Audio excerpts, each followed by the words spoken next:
Hi అండి, welcome to moms kitchen. ఇవాళ నేను చికెన్ కర్రీ ప్రిపేర్ చేస్తున్నానండి. ఈ చికెన్ కర్రీ అయితే చాలా బాగుంటుంది. ఒకసారి ఈ విధంగా మీరు కూడా ట్రై చేయండి. ఎంత కలర్ఫుల్గా వచ్చిందో చూడండి. ఇక ఎలా చేద్దామో చూసేద్దాము. చికెన్ని ఇలా కడిగి తీసుకోవాలి.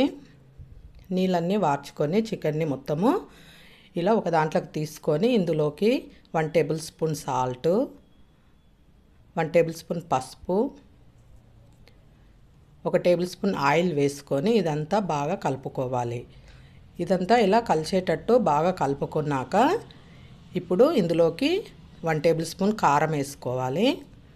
ఇలా కారం వేసుకొని దీన్ని బాగా ముక్కలకు పట్టేటట్టు కలుపుకోవాలి.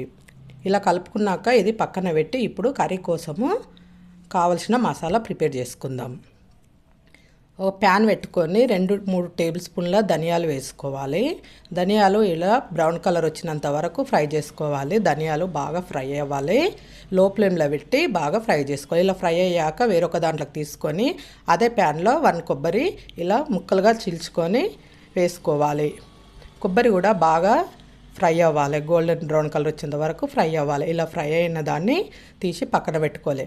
అదే ప్యాన్లో 1 టేబుల్ స్పూన్ ఆయిల్ వేసుకొని ఒక్క ఆనియను ఇలా సన్నగా కట్ చేసుకొని వేసుకొని ఆనియన్ గోల్డ్ కలర్ వచ్చినంత వరకు ఫ్రై చేసుకోవాలి. ఇలా ఆనియన్ ఫ్రై అయ్యాక దీన్ని పక్కన పెట్టుకోవాలి. ఇలా పక్కన పెట్టుకున్నాక ఇప్పుడు ఇందులోకి 1 టేబుల్ స్పూన్ ఆయిల్ వేసుకొని కట్ చేసుకున్న 3 టమాటాలు ఇలా ఫ్రై చేసుకోవాలి. టమాటాలు సగం మెత్తబడేంత వరకు ఫ్రై చేసుకోవాలి. ఇలా మెత్తబడినాక ఒక పచ్చిమిర్చి చీలికలుగా చీల్చుకొని వేసుకోవాలి. ఇలా వేసుకున్నాక దీన్ని ఇలా వాటర్ అంతా ఎగిరిపోయిన దాకా బాగా ఫ్రై చేసుకోవాలి. ఇలా ఫ్రై అయ్యాక తీసి పక్కన పెట్టేసుకోవాలి. అది చల్లారేలోపు ఇంకో గిన్నె తీసుకొని 3 టేబుల్ స్పూన్ల ఆయిల్ వేసుకోవాలి. ఆయిల్ వేడయ్యాక కట్ చేసుకున్న ఆనియన్స్ వేసుకొని ఆనియన్స్ బాగా ఫ్రై చేసుకోవాలి. ఇలా ఆనియన్ బాగా ఫ్రై అయ్యేంత వరకు ఫ్రై చేసుకొని ఇందులోకి ఒక పచ్చిమిర్చి తీసుకొని ఇలా ముక్కలుగా కట్ చేసుకొని వేసుకోవాలి. ఇప్పుడు ఇందులోకి పుదీనా వేసుకోవాలి. ఇలా పుదీనా ఇదంతా బాగా కలుపుకోవాలి. ఇలా కలుపుకున్నాక ఇందులోకి 1 టేబుల్ స్పూన్ అల్లం వెల్లుల్లి పేస్ట్ తీసుకోవాలి. అల్లం వెల్లుల్లి పేస్ట్ పచ్చివాసన పోయేంత వరకు బాగా ఫ్రై చేసుకోవాలి. ఇలా బాగా ఫ్రై అయ్యాక ఇందులోకి 1 టేబుల్ స్పూన్ పసుపు తీసుకోవాలి. పసుపు తీసుకొని అంతా కలుపుకొని ఇందులోకి కలిపి పెట్టుకున్న చికెన్ని ఇప్పుడు ఇందులో వేసేసుకోవాలి. ఇప్పుడు చికెన్ అంతా ఇలా వేసుకొని ఇదంతా బాగా కలిసేటట్టు కలుపుకోవాలి. ఇలా మంచిగా ఆనియన్ ఆయిల్ అంతా పట్టేటట్టు కలుపుకొని మూత పెట్టి 10 మినిట్స్ లో ఫ్లేమ్లో ఉడికియాలి. ఆలోపు మనము వేపుకున్న మసాలా దినుసులు గ్రైండ్ చేసేసుకుందాం. జార్ తీసుకొని ఇందులో ధనియాలు కొబ్బరి వేసుకొని ఇందులోకి దాల్చిన చెక్క కొద్దిగా సాజీర లవంగాలు వేసుకోవాలి. అలాగే ఫ్రై చేసుకున్న ఆనియన్ ఫ్రై చేసుకున్న టమాటా వేసుకొని మెత్తటి పేస్ట్లా గ్రైండ్ చేసుకోవాలి.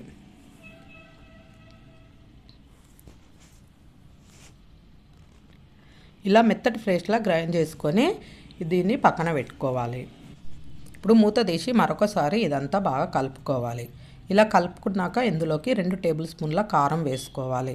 కారం మనం ఫస్ట్ కొద్దిగా వేసుకున్నాం కదా, ఇప్పుడు 2 టేబుల్ స్పూన్లు అయితే సరిపోతుంది. అలాగే 1 టేబుల్ స్పూన్ సాల్ట్ వేసుకోవాలి. సాల్ట్ కూడా ఫస్ట్ వేసుకున్నాం కాబట్టి సరిపోతుంది. సాల్ట్ తర్వాత అడ్జస్ట్ కూడా వేసుకోవచ్చు. ఇలా ఇదంతా బాగా కలుపుకొని మూత పెట్టి ఒక 10 మినిట్స్ ఉడికియాలి.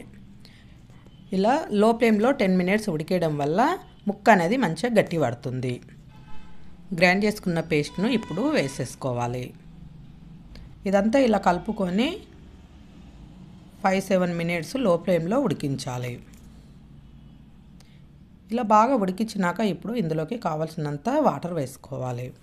ఇలా ముక్క మునిగేటంత వరకు వేసుకోవాలి. ఎక్కువ వేసుకుంటే కూడా చికెన్ అనేది పల్చగా వస్తుంది. ఇలా కలుపుకొని 5-2 మినిట్స్ బాగా ఉడికించాలి లో ఫ్లేమ్లో. ఇలా ఆయిల్ సపరేట్ అయినంత వరకు ఉడికించాలి. ఇప్పుడు ఇలా ఉడికినాక ఇందులోకి కొత్తిమీర వేసుకోవాలి. కొత్తిమీర వేసుకొని కలుపుకొని ఇక సర్వింగ్ బౌల్లోకి తీసుకోవడమే. కర్రీ అయితే రెడీ అయిపోయిందండి. గ్రేవీ అనేది ఇలాగే ఉండాలి. చికెను చల్లగా అయిపోయినాక చిక్కబడుతుంది. కర్రీ అయితే చాలా బాగా వచ్చిందండి. మీరు కూడా ఒకసారి ఈ విధంగా ట్రై చేయండి. ఈ వీడియో నచ్చితే లైక్ చేయండి, సబ్స్క్రైబ్ చేయండి. Thank you.